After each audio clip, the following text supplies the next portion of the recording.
You're listening to podcastjuice.net. Ladies and gentlemen, welcome to podcastjuice.net. This is the Prince podcast, and today I'm joined by Big Sexy and Sack. How are you, sir? Oh, man. Relaxing on Saturday morning, ready to go. All right. Also, we have Mr. Ant Pooh. How are you?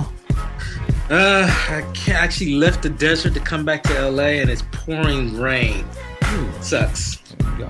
And Mr. Sean Hill. How are you, sir? I'm doing well, and let the rain come down. Let the rain come down. All right. So I wanted to talk about Prince and the year 1982.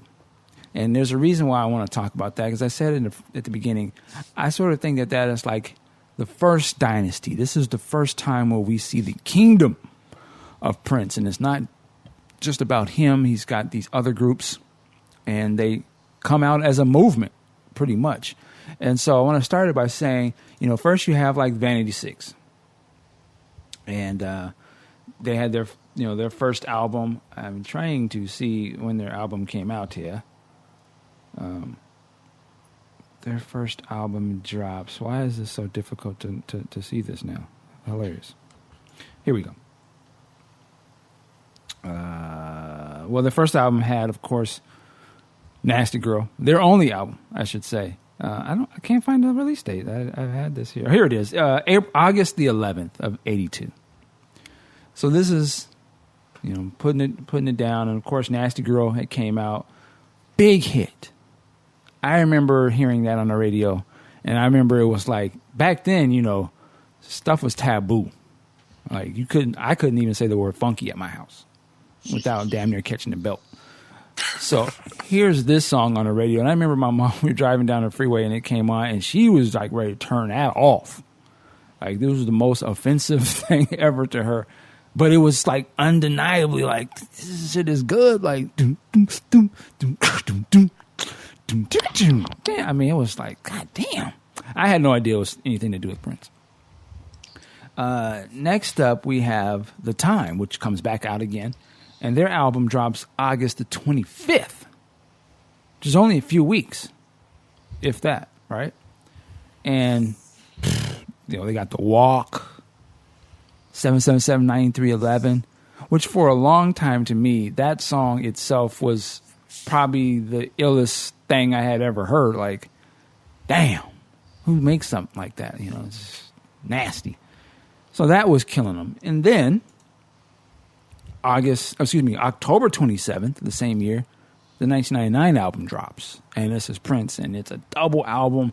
And I was not a Prince fan at this time, but I can only imagine from what I've read, here's like the gall of this guy to drop a double joint and is proceeded with 1999, which I had heard that song. And then, you have Little Red Corvette, which starts to grow and become this big hit. And then the videos start to come out and it's crossing over. And it's like, this is crazy. Like, this guy is just destroying the game. Now they go on tour with everyone together. So you have Vanity 6, The Time, and then you have Prince. And they are on this tour together. And to me, that is like, Prince has had these previous albums, but here is like, you know what? Let me shine. Let me create something that cannot be effed with, that's never been heard before. And again, this is the height of him creating this whole new sound, right? Like the Minneapolis sound really sort of gets solidified here, where it's like, damn, there's records that have this sound. Everybody want to get this sound. How do you get your shit to sound like that? So I'm going to start to jump around the room a little bit here, but what is that initial sort of 1982, and this flashes into 83 as well. This tour that they have goes on for quite a while. It's probably the longest tour you had at that time.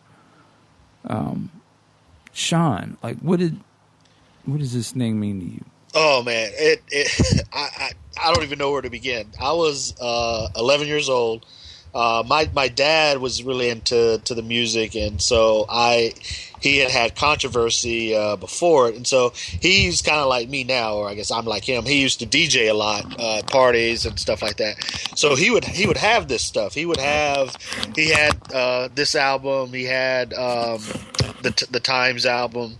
So I was hearing this stuff and just going, wow, this is. I mean, at 11, I even knew that I'm hearing something that is just out of the ordinary, and ended up being this was kind of the first tour. I went to this tour, the Triple Threat tour. But yeah, you're looking back on it, it's like now we know that, Prince was involved and everything, but back then, it was the Star Company and Jamie Starr and all of that, and the whole mysterious thing and not knowing and thinking it. But it was a great time. He was on fire. I think this is probably when his run started, 82 to probably 87, 88. But this was kind of the genesis of it. It was, as you said, the beginning of the Minneapolis sound, mixed with a little new wave, mixed with a little pop, mixed with a little funk. I mean, you put it all in the blender, and that's what you came up with. I mean, each album has its own identity. Separately, but collectively it's all Prince, which is still brilliant to this day. And I don't think anybody else could ever pull that off even now. Yeah, and just before I'm going to go to Aunt Pooh next. I mean, just think of, in terms of the magnitude of the songs, there are songs through these albums that are legendary. Like, they are the jams. Like, they are all, who does 1999? DMSR, Little Red Corvette, Lady Cab Driver, The Walk, Nasty Girl. I mean, all at the same sort of period where it's just bangers. Yeah. You know what I'm saying? Like, bangers, where to the point where we'll probably get into where one band that's probably sort of the side thing starts to overshadow the main thing. Yo, Morris, stop doing them dances, man. Like, y'all out there, it's too good. I made this music for y'all, and then y'all performing it. It's kind of outshadowing this a little bit. Like, who else was able to be in that sort of a weird position? Ant, what did that sort of stuff mean to you? Well, I mean, two things. I just wanted to touch on that you said that The Walk, probably one of the best, very, very underrated songs that he put together for the time. That song is just killer. When you talk about the live performances, it is kind of striking that when you see those Triple Threat shows, that the time is killing it. They have a swag, if you want to use that term, turn all the way up to 100. They're just flowing. They're just like, this isn't our music per se, but look at how we bring it to life. At that time, I was a youngin' elementary schooler, so the only thing I was really exposed to was 1999 and Little Red Corvette, because I was just watching Casey Kasem's Top 40 every Saturday, and that song Little Red Corvette to me was just, nobody was doing anything like that. If you see how he was able to just change up the pacing of the song from this slow, seductive melody to this real hard rocker banger by the midpoint, that is just amazing. And I just think when you look at the catalog that he put together, Prince is just like that. I don't think any big thing can be touched as far as that production output. Yeah. It's funny. Oh, we got some echo going on there. When you take, you kind of see how in concert, Prince may or may not have perceived the time as a threat.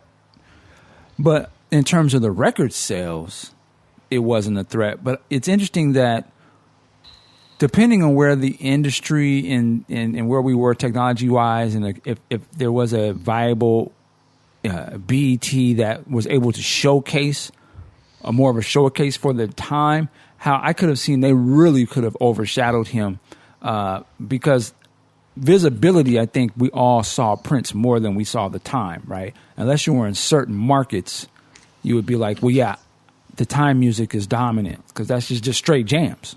You know, the 1999 album has jams, but it has all this other stuff as well. And it's a very broader picture where theirs is just like, you know, the hit, just the funk, period, right? And it's stripped of nothing else. And then their show is just the liveliest. You want to have a good time? You ready to jam? Of course, you put them in front of you, they're going to blow it out. Like, the whole thing is just made to be blown out. You can't have no slowdown period because it's just woof. But I wonder if they would have been like, say like a BET, and if their videos would have been in rotation like 1999 and Little Red Corvette, I could have seen them really have been a threat to him, where it would have been like, you wouldn't even put that out. Like, I would be in disadvantage for him if it was like in after Purple Rain. And if he had never had put the time out and he put him out then with his new stuff, they would blow him out because there would be more of an opportunity for them to shine, and they'd get equal. Like, whoa, who's not going to want to play Jungle Love? Like, you know what I mean? Like, you wouldn't do a tour with that. You'd be crazy. Just like, and I know I'm jumping the gun, but if you look at Purple Rain, he would have been crazy to let them actually perform the concert because they would have blew him up. It would have been just like in the movie. And unless he, you know, again, he's got probably the better stuff or better range. But if it had been just like in that movie, they just going to just do slam, bam, hit, jams after jam. You really, you come in there and go, brown, burn, ding, ding, ding, ding, brown, and do Purple Rain. To me, it didn't work in the movie, and it sure wouldn't have worked in no stadium. You'd be like, why is he playing that? You know, man, they shut it down. What are you doing? Now, so, go ahead. Correct me if I'm wrong. There were no promotional videos for the Times album, right? No, there was. Yeah, there was. Yeah, there was. There was walk video. Okay, I must not have it in my archives because I don't recall. Well, anyway, they were shot just as the same as 1999 album videos. They were just rehearsal concert stuff. Okay, and there were 3 Vanity 6 videos, I believe. Yeah, I have all those. I just couldn't recall the time. But Big Sexy, 1982. You know, that was when I was working at Linear Sound Systems and Performance Audio. I was doing, the musician roadie thing. And I remember when the Rolling Stone came out with Prince and Vanity on the cover. And before that, my sister had gone to see the Triple Threat show at the Count Palace. Now, I was into Prince, but I wasn't, a Prince head, so I didn't go. And she came home around 1 a.m. just singing Automatic. I'm like, the fuck did I miss? And so we talked about it, and she said it was great. She said the Time stole the show. She said Vanity 6 came out, did Nasty Girl, He's So Dull, a couple other things, got off. Time blew it up. Prince came out and took it another direction. Also in the early 80s, this was when, and I'm a little older than you guys, but this was when people started to really get into aerobics and aerobicize. And I of course, would go to, look at women. And so I'm in this aerobicize class, and they just played the 1999 album, the whole side one. Little Red Corvette, or 1999, Little Red Corvette, Delirious, boom. And we would just, train to that. And then she'd put on side one of What Time Is It? I'm like, let's go. And it was everywhere. And I remember seeing in Oakland, there was like a little cable access channel called Soul Beat, and they showed nothing but R&B and soul. Nothing, and they showed a little bit of rock, but nothing but that. So I saw all those videos. I would see the He's So Dull clip, because I had heard about Nasty Girl, but I'd never seen the video. And then when I saw the video, I'm like, okay, I'm going to marry Vanity. It's just that simple. And then I saw He's So Dull, and then I saw, what was the third one? Drive Me Wild. Drive Me Wild, thank you. Yeah, Drive Me Wild. But I wanted to see a video for Wet Dream, because that was the best song on the album to me. But it was just a good time. And then when you learn that all of this came from one mind, and this one, finite time period, you think, when does this man go to sleep? He's recording him, he's recording the Time, he's recording Vanity 6, playing it all himself. Then you got to shoot the videos and oversee all this. Whew. That's amazing. And the thing is, he would put on the albums produced by the Star Company. He never came out and said, yeah, I'm doing all this, I'm all that. No. No one knew unless you really knew. And I thought that was pretty interesting. Yeah, that is very interesting, actually, because even he would give song credit, written by Morris Day or something, like, some of the, I think, 79311, and it had nothing to do with it, right? But it's like, again, that's what I'm saying. I marvel at the fact that he made so many dope tracks at that point and was just, here, y'all. To make the Time album by yourself, for the most part, and when you have some dope musicians, like those cats are filthy in their own right, and just like, here y'all go. Here you go. Learn it. That's just crazy to me, to just be able to cast it. To one, not want to say, fuck that, let me keep that. Let me do this. And, the other question I have, do you think that the Time, like Morris, particular, his characterization of who he was that like, I don't know how to answer this question. It was almost like, I wonder if Prince would have rather just adopted that himself. Like, now he is like, obviously, he is that character when you get to Around the World, not Around the World, but Under the Cherry Moon, and sort of how he acts on stage now. And then in the 80s, late 80s, he was Morris, basically. Like, all that stuff that Morris was doing, he's done that. Like, he starts to do that. And so he wouldn't give that song away anymore, like Pretty Man or any one of those songs. Like, you'd be like, that would be something Morris would do. But not now. It's like, Prince is not going to be the, like in Purple Rain in 1999, he was sort of, he didn't talk a lot, and he didn't express that many different expressions, and he definitely didn't express the goofy sort of pimp expression, where now he seems to, not now, but Diamonds and Pearls and beyond, he seems to want to be a pimp or something like. But that was more sustained, and it was so successful. I wonder if he ever had any second thoughts to think, man, I should have just did that. Like, would that open me up? And then I think he does get to the point where he's like, fuck that. I'm gonna do Mutiny. I'm gonna do Girls and Boys. I'm gonna be that guy, because it's successful. I see it work. It's another lane for me. I don't know if you guys know what I'm saying. Yeah, no, I get what you're saying. But I think the 1999 Purple Rain persona for him at that time was perfect. I mean, there's even a lot of people even today still think that that's his persona, and I usually have to say no. Watch Under the Cherry Moon if you can stand it. That's really what Prince is more than the Purple Rain guy. But I think he had already kind of built that mysterious motif so much that it kind of came to a head in Purple Rain, which I think helped sell the movie, sell the record. Who is this guy? What is he thinking? Because he has maybe 10 lines of dialogue in Purple Rain. You're getting really faint. I don't know if you're moving away from the mic or something. Oh, sorry. He has about 10 lines of dialogue in Purple Rain. So and it just fit with that time frame in the at least the early part of the 80s, versus the latter part where it was more excess than anything else. Yeah, and it's interesting that when you look at Purple Rain, Morris shines, almost steals that movie because he is that guy, right? Like, he does steal that. That's the other part of it I'm saying. Is like that he's so dangerous because they're both they're playing totally different sides to it, and one is so likable, Morris, and hilarious that you can't help. And he's supposed to be sort of the bad guy, but you can't help but like that. I mean, he's hilarious. He's funny. Yeah. He seems really real. And where Prince is playing that other sort of far away type of character, and his only way he wins is because of he's Prince and the music, and like it's sort of written for him to be the winner. But I think it could have been easily written that Morris was the guy you more care about, or at least like seem more somebody you want to hang out with. And then I think Prince sort of realized, like, you know what, this next movie I'm not going to play that dude. Because he's not going to win like that.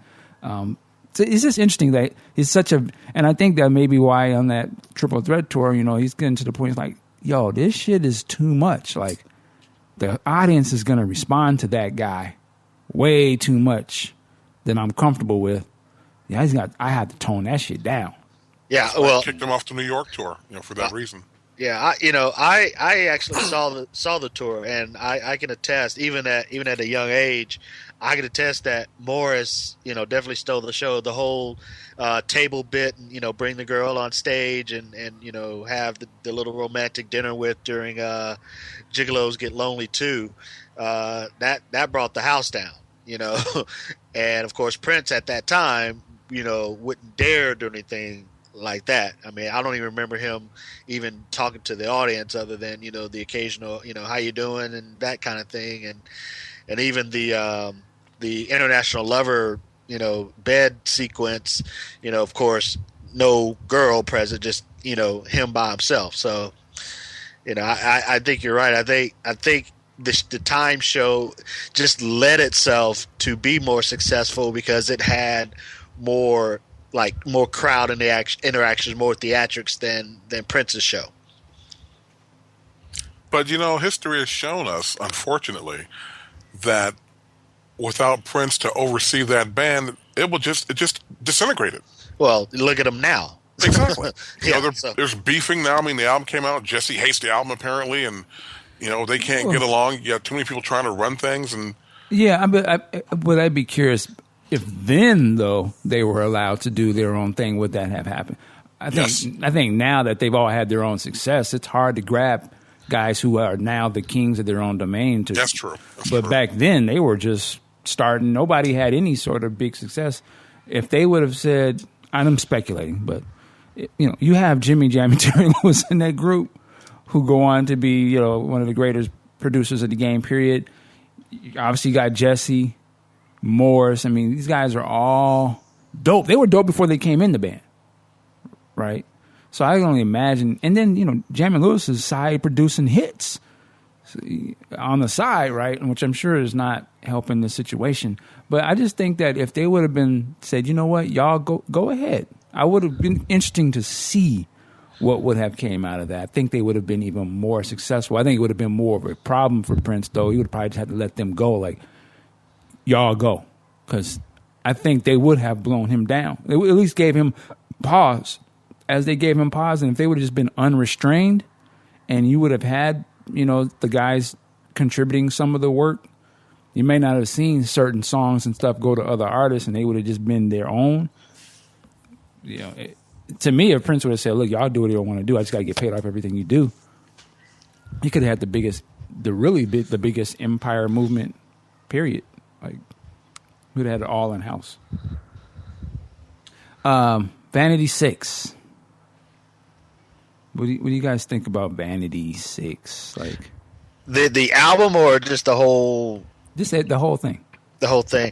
One of the things that I remember them from the show that I saw, the sound was terrible in the venue. Couldn't understand a word they said, and I don't think anybody cared as long as they were wearing what they were wearing. Yep. But as far as them as a group, I know I just recently saw their Soul Train appearance, and they were being interviewed by Don, and they were perpetrating the lie, which knowing now, it's almost like you could tell that Vanity isn't being honest. Don's like, you ladies are putting together quite a sound there. Yeah, we're in Minneapolis, and we go into the studio, and you never know what's gonna happen. I'm like, no, you're not doing anything but singing off guy vocals. You're not creating any of the music. But again, it was just that was the time, and that was what they were told to do. Hey, you do not. Prince is not involved. As far as the public knows, Prince is not involved in this. You ladies are putting together the music and playing and, all of that good stuff. So, what's funny? The way you just described that, which is totally accurate, that is the exact thing that people have a problem with today and criticize. But it was Prince who, I'm not saying he's the first one to do it, but he did that. Yeah. He's basically he's not doing a CC Music Factory because that is her singing on the record, but he's just getting a person who looks great, damn near got her naked, and just sing on this. You don't know anything. You don't know what you're doing. You don't know what you're doing. You have no creative input. You don't play. You don't even write. but we just need a fine ass girl to market this. Yeah. Here you go. And the thing is, he's right, because at the time, Vanity was Prince's girlfriend, right? Yeah. Yeah, and she Okay. was originally going to be with Rick James. Wow. That's what, Yeah, Vanity got around, too. We'll get to that in a minute. But the other two, I don't know where he got Susan from, but Brenda That was is his the girlfriend. lighting. Susan was his girl. I thought Vanity was his girl. Or was he just pimping This is like that? Prince we talking about. Yeah, that's true. Susan was his real girl from the back in the day. Like that was his girl. And Brenda was the lighting guy's wife. Just Yeah. right place at the right time. Yeah. Wow. That's so cool. But I must say, as far as the album goes, it's actually, it's a good album. It's more new wavy than I think it probably owns a lot more to kind of Dirty Mind-ish than anything else. Not really my favorite song on there per se, but just one that makes me go. I call it the head scratcher. Is Makeup. That keyboard sequence, that drum machine programming. That's probably, I won't say it's most unique, but it's something that he had never really done before that. I mean, that song is 100% new wave. I had forgotten about that song. It's a terrible song. I mean, Susan's vocals are terrible, but just that opening, that and then that. I mean, that is just. I mean, we know Prince didn't really partake, but how does a sane person come up with that? But again, I guess it was that time and new wave sound was in. But I mean, that's probably the most un-Prince like song back then in his catalog, definitely. Let me throw a curve at you guys, because right around that same time, Rick James did the same thing. Rick had the Mary Jane Girls album out. The Stone City Band had their album out. He was working with a band called Process and the Do-Rags. They had a little single out. There was a lot of stuff coming out of that guy, man. Well, they were in direct competition with each other, and it was not coincidental that they both had the girl group. Wow. But I think the difference is that Rick's involvement with the different groups wasn't a secret, whereas Prince's involvement was. It was up front that it was Rick James pulling the string behind the Mary Jane Girls and the Stone City Band. So I think that may be. I mean, it's a difference, maybe not be too much, but I think that maybe has something to do with the different maybe levels of success that each had. Yeah, definitely a possibility. It's like I said, it was the first time where he just really came with it on all facets to say it didn't put his name on it, which you brought up is an interesting point. So that's not claiming that I'm this big producer, but looking back at it, you can see like this is where he really flexed and said, I'm gonna step out beyond just my shit and even beyond the time. Like I'm gonna do a girls group. Now, I don't really like the Vanity 6 album. I like the song Nasty Girls, and then I like If a Girl Answers to Me. That song it's crazy. I just like the music, and it's hilarious to me. Like that's something I saw on the Times record or something. Like I'm like, I wish he would have just loaded the Vanity 6 with a little bit more jams and let it stand on its own instead of just the one blowaway song. But again, he's not stupid. He knows like really all I got to do is just give him one slam jam and they'll ride that. But you know what you just mentioned? The two songs that you both mentioned are the funk songs. The rest of the songs are new wave. Yeah. So I don't think that's by accident. I think that was intentional. Well, I think it was too. I think it was a miscalculation because again, it didn't. I don't think it worked. The only song we really remember is "Nasty Girl." Well, I'm saying in terms of what was released. It's a dope song too. Well, I'm saying in terms of it being, did it pick up any steam? Did it really become? Most people, you can say "Nasty Girl," and everybody knows that was the hit, right? I just think he should have had more like slam bam hits. I think he was taking more of a chance on that record, but he probably didn't care. It was like, well, it's just a girl group thing. Yeah, they don't do shit anyway. Well, I mean, he probably had all these. Well, he had all these ideas, again with the new wave influence, but it wasn't fitting what he was doing at the time. Yeah, there's actually an article that came out a couple days ago, or a couple weeks ago, online on Pop Matters, and it says "Dirty Minds Think Alike: The Forgotten Rivalry of Prince and Rick James." Yeah, I read some of that, and they even they have videos from the Mary Jane Girls and Vanity and stuff. You can kind of see the similarities, but I would say, and I think, obviously, at the end of the day, Prince sort of won that battle. But in 1982, this really, he breaks through, right? MTV opens up, he breaks through there. He starts to have these pop hits, and starts to, that tour, the 1999 tour, takes a second leg and goes out again, right? And they sort of switch the set list a little bit to make sure that Little Red Corvette and those things are prominent, and really milk that and open it out to bigger audiences. Which again, it sets the stage for the next thing, which is Purple Rain. And I think everyone at this point has had a chance to solidify their persona. Like, we know what Morris is. We know what Prince is. We even know what Vanity is, but then Vanity leaves, and they just bring in another face to just be Vanity, really. It's just to feel that persona, So, yeah, that was. I just think it's an amazing period for Prince, and one I still feel as if musically just untouchable. Like the wealth of quality and the quantity of music that he put out was incredible. Because they all had cuts. Two of the albums I heralded as the better albums he's ever made. It captures the sound, and he killed it. Like, to me, the Time second record, musically, and the playing, he's never played anything better than that, in my opinion. Just, and the fact that it's all him. Like, when I hear the walk, and you get to that part where Prince says, or when Morris like, I'll meet you at the, and the music kicks in, and you just listen to that is incredible playing. Like, this is madness. Yeah, it's funny.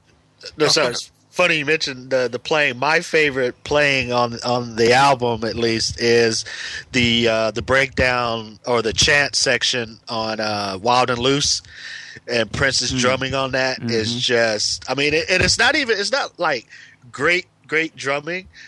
But it stands out. It just lifts the track up, and I'll say to people, listen to this as an example of his great drum playing. I mean, I could probably find something better than that, but it just so kind of just gives an idea of what he was capable of doing.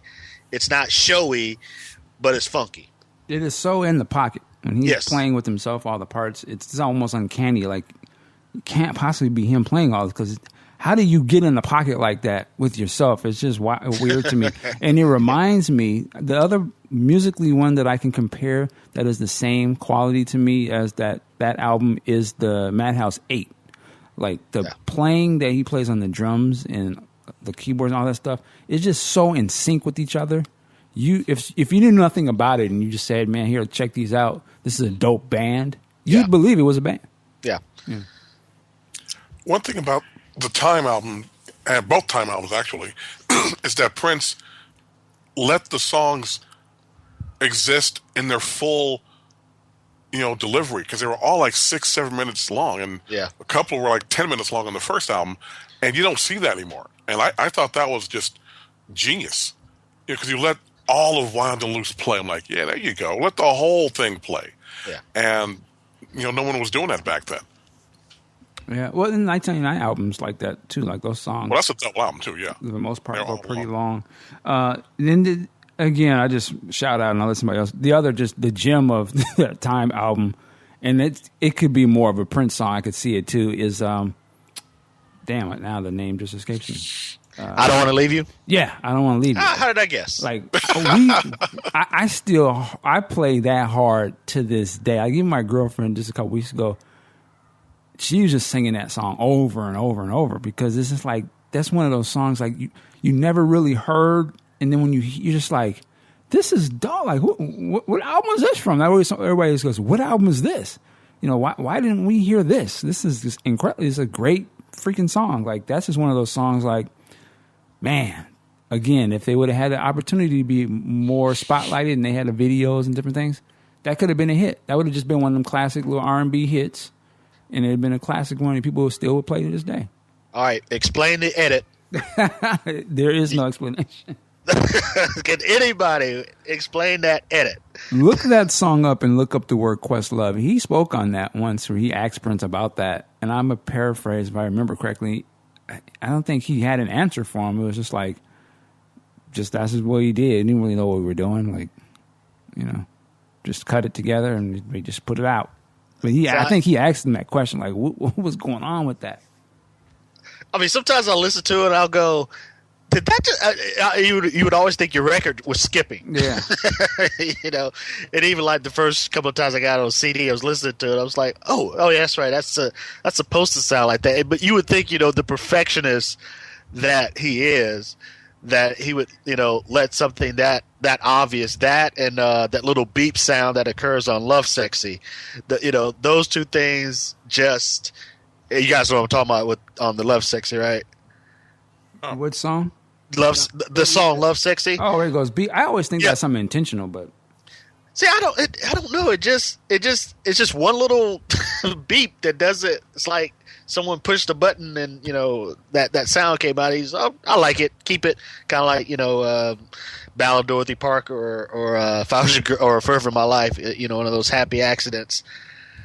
But it's just on. I don't want to leave you that groove. It is grooving, and all of a sudden it just goes. Like an abrupt change. Yeah, it's like somebody cut the 1/4-inch tape and just slapped something else. It doesn't. It's not on beat. There's no transition. It's just a straight. Shoop. Yeah. And I was like, what the fuck?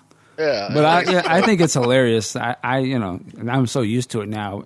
I always kind of want to hear what that other groove is like. Yeah. And like I said, just with the perfectionist like that, it just doesn't seem like that's something that he would have let go on there, but who knows?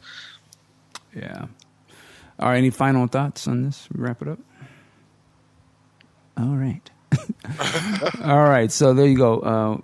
Just a good discussion about that 1982. We'll go in depth a little bit on another show.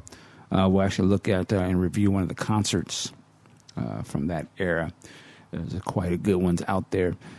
With that, we want to thank you guys for listening. And before we, please follow our show, subscribe on iTunes and or Stitcher Radio. And with that, we will see you next time. Peace.